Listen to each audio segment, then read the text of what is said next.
El Señor los bendiga, queridos amigos, hermanos y familia. Hoy es sábado, ayer fue Día de las Madres mexicanas y mañana de las Madres mexicanas, pero que son americanas también. Yo tuve la oportunidad de ir al panteón con mis hijos y llevarle flores a mi esposa. Luego fuimos a comer, nos pasamos un día muy tranquilo y muy a gusto. Qué bendición para ti que tienes a tu madre, a tu madrecita. Yo veo en la prisión a la que voy en Nuevo México, cuando hablo y les pregunto, ¿a quién dejaste en tu tierra, en tu país? Y la mayor parte de ellas, a sus madrecitas, con sus hijos. Y qué triste, ¿verdad? Que vinieron a este país creyendo. El engaño más grande es creer que es la tierra de miel y bendición, porque a lo que vienen es a una pesadilla.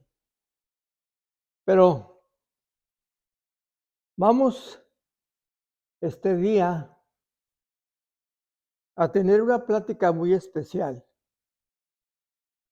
Vamos a hablar de la oportunidad, esa palabra, oportunidad. Pero antes vamos a hacer una pequeña oración para pedirle al Señor que sea su santa presencia, su santo espíritu, el que venga y traiga la palabra que tú necesitas oír.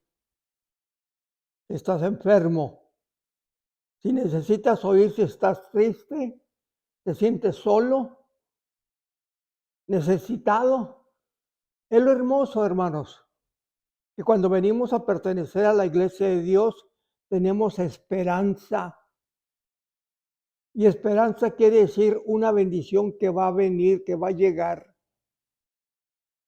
Es todo lo que yo les llevo a esos muchachos y muchachas allá en Nuevo México. Esperanza de que Dios abra esa prisión y les dé la libertad para que regresen a su tierra o se queden en este país. Padre de la gloria, te doy gracias en este día por un día más de vida que me das y por la bendición de poder hacer lo que ya por muchas, ya son más de 140 mensajes los que he hecho, y es por tu ayuda, por tu dirección, porque si la palabra dice, mi palabra nunca regresa vacía.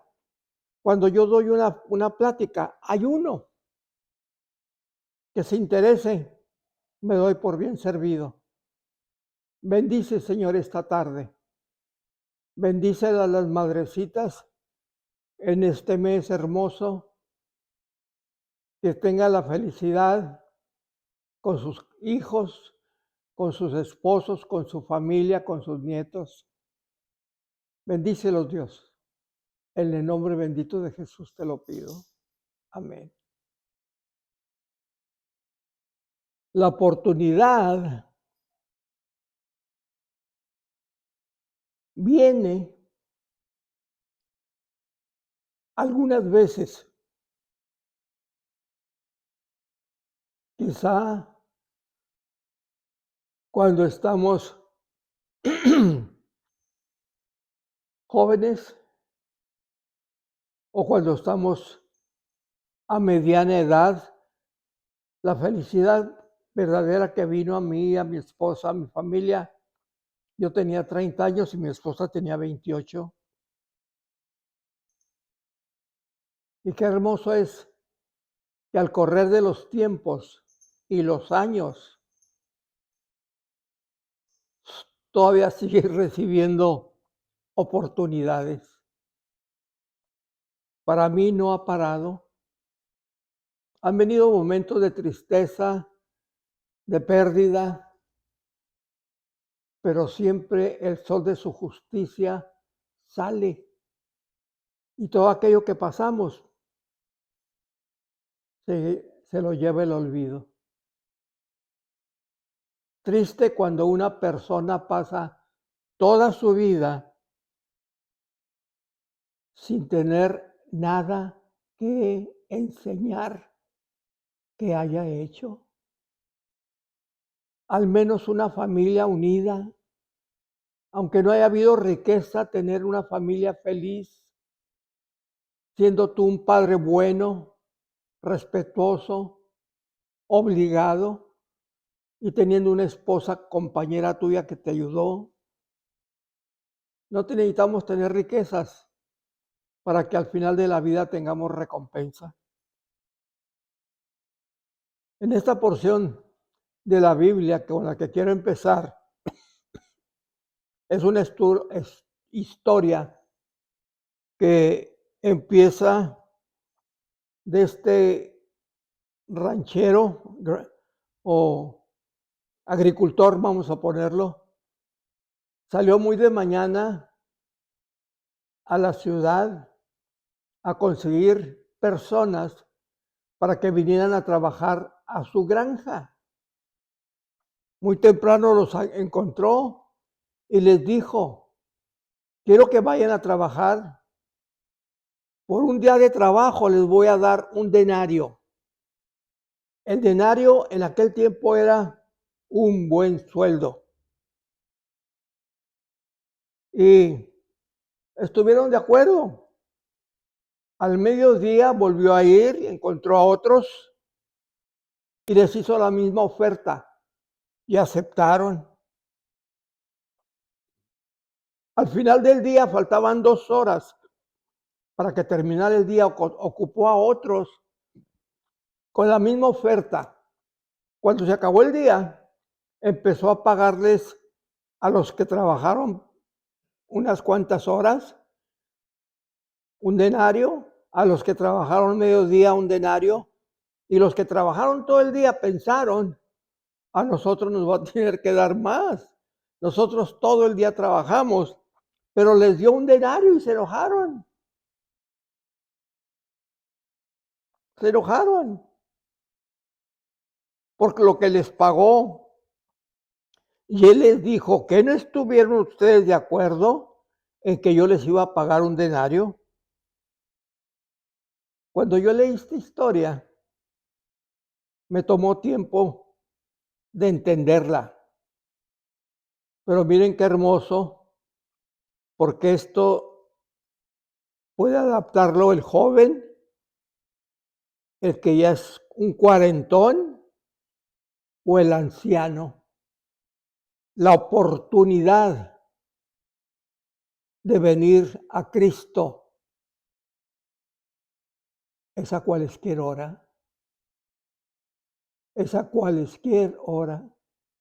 Y si tú aún no has hecho la decisión, esta oportunidad, muchos dicen: cuando ya me vaya a morir, me arrepiento. ¿Cómo sabes si vas a tener tiempo de arrepentirte antes de morir? Cuando estás bien, es cuando debes de razonar y querer hacer planes para ir al cielo.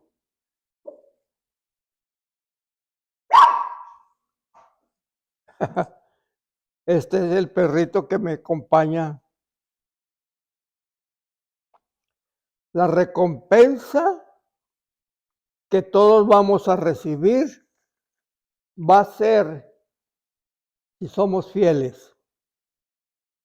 Como les digo, yo tenía 30 años cuando la oportunidad vino a un matrimonio destrozado, 3 divorcios en México. No, 2 en México, 1 en El Paso, Texas. Y en el tercero fue cuando yo me vine a California a tratar de cambiar el ambiente que había allá, a ver si mejoraba, pero no. Pero en aquella iglesia católica en un viernes, yo ya tenía el plan mi esposa una semana antes y yo una semana después, y vinimos a agarrar la oportunidad que Él nos dio. Y yo me pongo a pensar, yo podía haber dicho, la voy a pensar porque yo estoy disfrutando una libertad, puedo hacer lo que yo quiera, pero no era libertad, el diablo me tenía amarrado. Y yo acepté como mi esposa y por 57 años que vivimos juntos, todo cambió.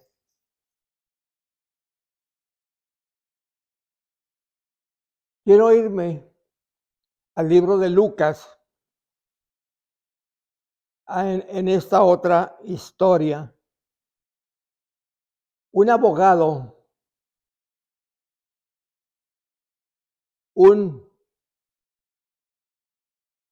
no sé si está correcto, bueno, sí, un abogado de la ley, de las reglas, de los requisitos del Antiguo Testamento, se enfrentó a Jesús y le preguntó,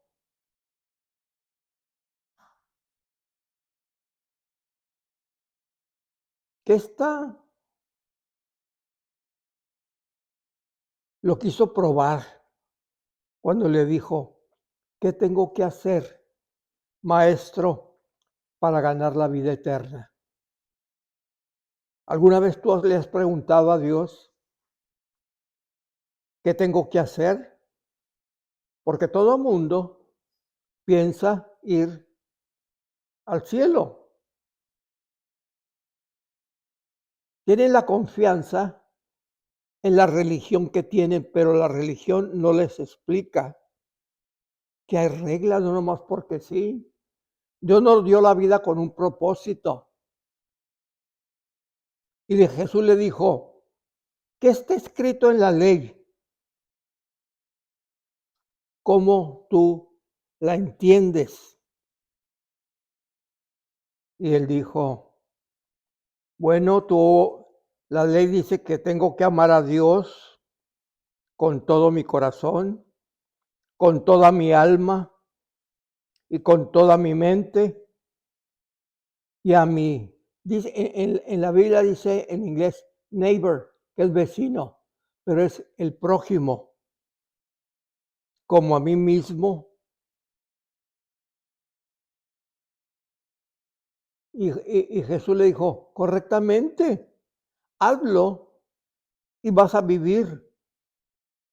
Este hombre se estaba justificando él mismo y le pregunta, ¿quién es mi prójimo? ¿Quién es mi vecino? Entonces Jesús le empezó a contar, este hombre había salido de Jerusalén rumbo a Jericó y en el camino le salieron unos bandidos, salteadores, que le quitaron todo, lo golpearon, lo dejaron medio muerto. Entonces, en el camino, ahí tirado, y de casualidad pasó un sacerdote que iba en ese rumbo. Y cuando lo vio tirado, se pasó a la otra orilla para evitarlo. Entonces, después de él vino un levita, también una persona pudiente, famosa dentro de la religión de aquel tiempo. E hizo lo mismo, lo vio tirado y se fue por otro lado. Qué tremendo.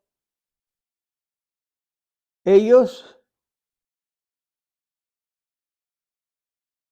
no hacen o no hacían lo que predicaban. Qué triste conocer una persona que predica a Cristo y vive como el diablo.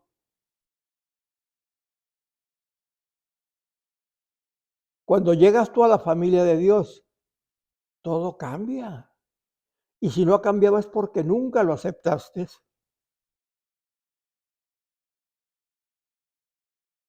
Y luego pasa un hombre del pueblo, no era ni judío, era un samaritano. Y los samaritanos y judíos eran raza inferior para ellos. Lo ve tirado y sintió compasión, llegó a él, le lavó sus heridas con aceite y vino, lo vendó, lo puso en su cabalgadura y lo llevó a un mesón para que lo cuidaran. Este samaritano iba a hacer algo, tenía algo que hacer, pero vio la necesidad y tuvo compasión. Qué tremendo que seas cristiano y no tengas compasión.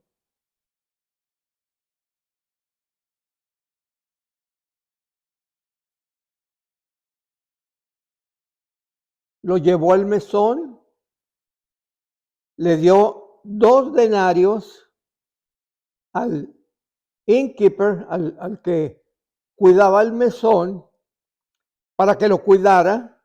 Por eso les digo que un denario era bastante dinero. Y le dijo, todo lo que tengas que gastar en él, cuando yo regrese te lo pago.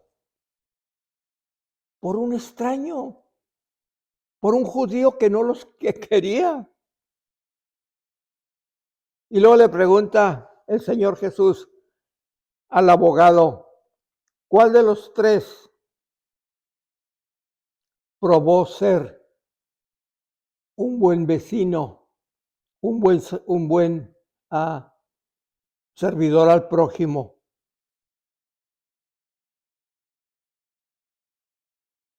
Y le dijo, aquel que paró a atenderlo. Entonces le dijo Jesús, tú haz lo mismo.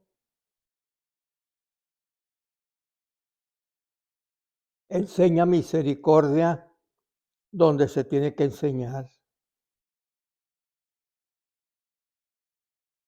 Quizá el levita o el sacerdote estaban cansados de trabajar en su ministerio. Una cosa es saber hablar y no saber vivir por lo que uno habla. O no practicar lo que predicas. Me recuerdo a mi esposa que ella, en cuanto empecé yo el ministerio, me dijo, mira, si tú no haces lo que predicas, yo voy a ser la primera en pararme enfrente de la iglesia y ponerte en tu lugar. Cada mañana que salíamos nosotros de la casa, mi esposa decía esto y le enseñó a nuestros hijos decirlo.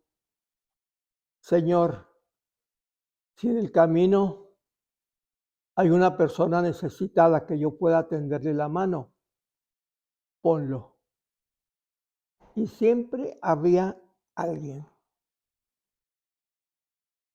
Porque si Dios ha sido bueno contigo, si Dios te ha bendecido y tú vienes de un hogar pobre, pero que ahora tienes en abundancia, ¿qué te cuesta hacerlo? Bendice a otros. Cuando una oportunidad como esta es porque Dios lo pone en tu camino para ver qué haces. Lo que tú hagas en secreto, Él te va a bendecir en público. Necesitamos tener discernimiento, saber dónde está la necesidad. No digas, oh, es que yo no tengo nada de tiempo de eso, soy una persona tan ocupada. O si alguien te viene y te cuenta de su aflicción, de su necesidad, nunca digas, I'm going to pray for it. Voy a orar por ti. Esta oportunidad está alrededor de nosotros toda la vida. No esperábamos que vengan, pero llegan. Pregúntale, ¿es para mí, Señor? Si no respondes, es porque tú eres el Señor de tu vida y no más yo, mi familia y yo.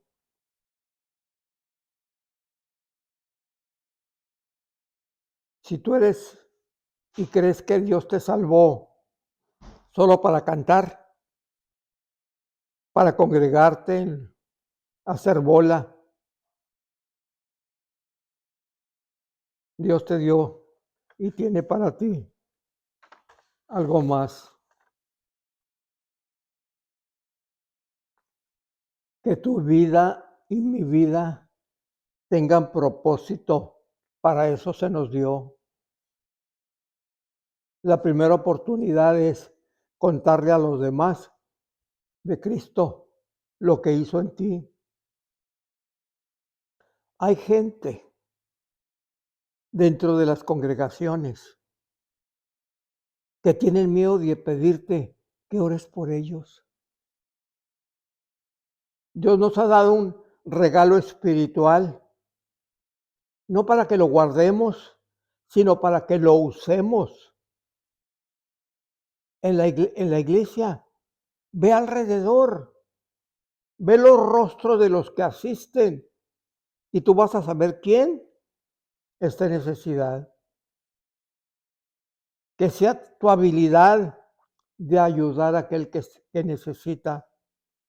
¿Quién es mi vecino? Todo mundo. Se necesita coraje para parar, servir en cualquier situación. Los judíos y los samaritanos no se veían, pero él se paró, no le importó. Cuando se bajó, dijo, es un judío, lo voy a ayudar. Y lo que me cueste. Si alguien me ve hacer eso, van a hablar de mí, que no te interesen. Tú agarra la oportunidad, Dios te dirá qué hacer. Es mejor cometer un error que no hacer nada. Un espíritu de compasión se necesita en las iglesias. ¿Cómo es el mejor regalo espiritual que Dios te ha dado o fruto que tú lo expresas? Alguno de ellos tiene que resalir en tu vida.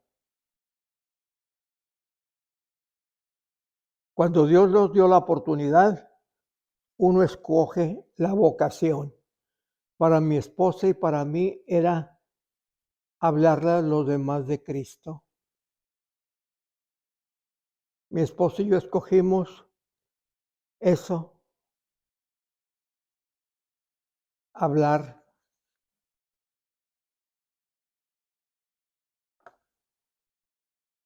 Necesitamos ser sensitivos a la gente, para la gente que ha sido rechazada, abandonada, lastimada.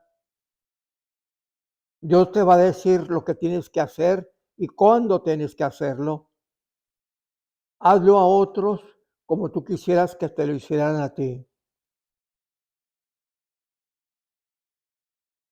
Ahora, qué importante como padre o como madre que tú eres, que tus hijos vean dónde empezar en la casa. El niño o la niña van a ver tú cómo tratas a tu esposa y cómo ella te trata a ti. Ese buen samaritano cambió el destino de aquel judío, tomó la oportunidad, se olvidó de tiempo, de dinero. Él lo hizo, estaba en él sentido de compasión. Dios nos da la ocasión de hacer una impresión en alguien más, ayudar a alguien que está en drogas, en alcohol. Esta clase de espíritu cambia vidas, familias, hogares, especialmente la nuestra. Solo Dios con su idea puso esta porción en la Biblia de cómo ayudar a los demás. Las oportunidades que da Dios solamente una vez no vuelven. Si no la tomas, alguien más la va a tomar. El amar no es una opción, es un requisito para la felicidad y el crecimiento. Nuestros hijos nos ven. Y con esto termino. Es una que está en Deuteronomio capítulo 6, el gran mandamiento. Oye pues, pueblo de Dios, y cuida de ponerlo en obra para que te vaya bien en la tierra que fluye leche y miel. Os multiplicaré, como te he dicho, Jehová, Dios de tus padres. Oye Israel, Jehová nuestro Dios uno es. Amarás a Jehová con todo tu corazón, con toda tu alma y con todas tus fuerzas. Estas palabras que hablo hoy estarán sobre tu corazón. Las repetirás a tus hijos, hablarás de ella estando en la casa, andando en el camino, al acostarte y cuando te levantes. Las atarás como una señal en tu mano y estará en los frontales de tus ojos. Las escribirás en los postes de tu casa y en tus puertas. Guardar el mandamiento de Dios nos da una larga vida y felicidad. Les repito, feliz Día de las Madres. Este es mi regalo para ustedes. Hasta el próximo sábado. Dios las bendiga.